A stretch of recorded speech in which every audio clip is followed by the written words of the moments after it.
Selamat pagi saudara-saudaraku yang terkasih dalam Kristus. Di awal bulan ini saya ingin mencoba untuk membuat renungan dalam bentuk suara. Injil hari ini akan diambil dari Yohanes 6 ayat 52 sampai dengan 59. Di dalam situasi pandemi ini membuat semua orang mengalami krisis. Bukan saja krisis ekonomi, tetapi juga krisis akan hal makanan. Dengan tak makan membuat kita akan kelaparan, lemah, ringkih, mudah sakit, bahkan masuk dalam kematian.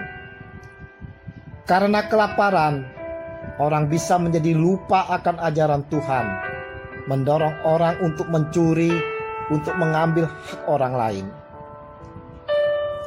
Baru-baru ini di Klaten, seorang ibu penjual sate telah kehabisan akal, di mana jualannya tak laku di masa pandemi ini. Kebutuhan sehari-hari bersama anak harus dipenuhi. Karena tak ada masukan, maka si ibu kehilangan akal, jauh dari Tuhan. Dia merampok emas di sebuah rumah dan akhirnya tertangkap. Dan ada lagi berita di Jakarta kedapatan seorang kakek pingsan di jalan karena telah 3 hari tidak makan. Masih banyak lagi permasalahan yang dapat kita jumpai di dalam masa pandemi ini, di mana semuanya itu adalah tentang kebutuhan, terutama makanan. Kita memang butuh makan. Dan kita tahu sumbernya itu adalah Yesus Tuhan. Karena Yesus sendiri katakan, dialah roti kehidupan. Dalam Injil hari ini, Yesus berkata, barang siapa makan dagingku dan minum darahku, ia mempunyai hidup yang kekal. Dan aku akan membangkitkan dia pada akhir zaman. Yesus tidak menghendaki kita lemah karena kelaparan, ringkih, bahkan jatuh dalam dosa karena melanggar perintah Allah.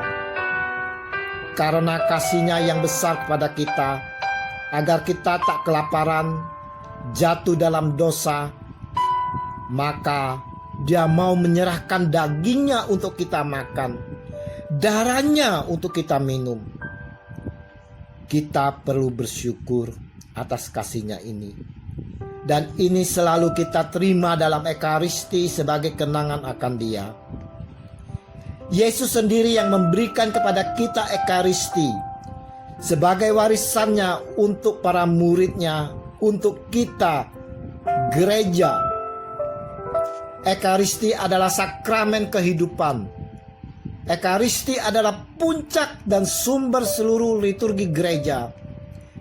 Artinya, seluruh hidup kita arahkan kepada Ekaristi. Kita bawa seluruh pergulatan hidup kita, pergumulan kita ke dalam sakramen Ekaristi. Dari Ekaristi itulah mengalir rahmat-rahmat yang kita butuhkan. Dalam perayaan Ekaristi kita memperoleh makan yang sama, yakni tubuh Yesus Kristus sendiri.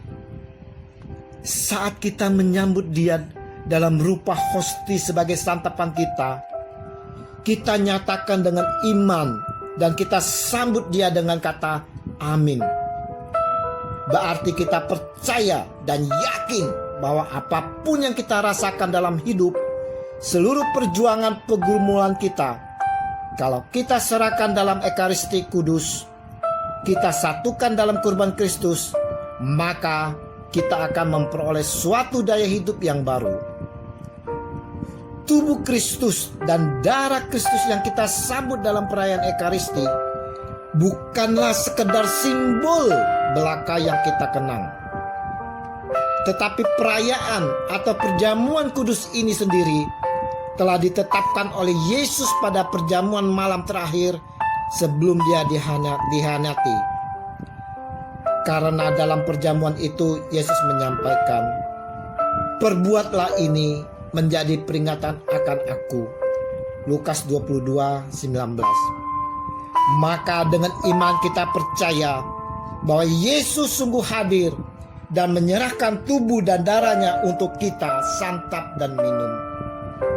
Lewat perayaan Ekaristi dengan menyambut tubuh dan darahnya, maka kita disatukan menjadi satu bersama Yesus sendiri. Dia tinggal di dalam diri kita dan kita semua tinggal dalam dirinya. Hal inilah merupakan situasi yang penuh dengan keselamatan, di mana kita hidup dalam kesatuan yang sempurna dengan Dia. Maka dengan iman kita pula, dengan menyambut tubuh dan darahnya, kita pun dikenyangkan oleh Tuhan Yesus. Bukan itu saja, kita pun dipulihkan, disembuhkan dari sakit segala penyakit kita. Namun sayang, masih banyak dari kita tidak begitu menghayati kehadiran Tuhan Yesus di dalam perayaan Ekaristi Kudus, terutama dalam hosti dan anggur yang sudah dikonsekrasikan, sehingga tak sedikit dari kita tak mengalami secara rohani akan kehadiran dan jamahan kasih Yesus. Tak sedikit dari kita merasa biasa-biasa saja atau hampa setelah menyambut Dia.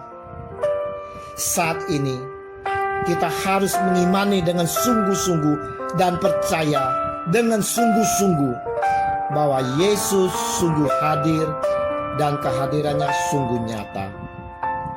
Mari saudara-saudara, dengan renungan hari ini kita mau semakin sadar akan pengorbanan Tuhan Yesus yang mau menyerahkan nyawanya bagi kita orang berdosa.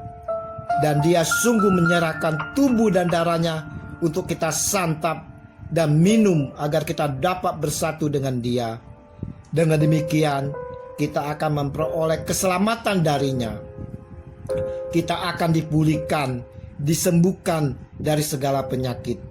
Dan semoga dengan renungan hari ini semakin meneguhkan iman kita. Hidup kita semakin terarah kepada Dia yang adalah Tuhan kita, sumber kehidupan dan roti kehidupan. Amin. Tuhan memberkati.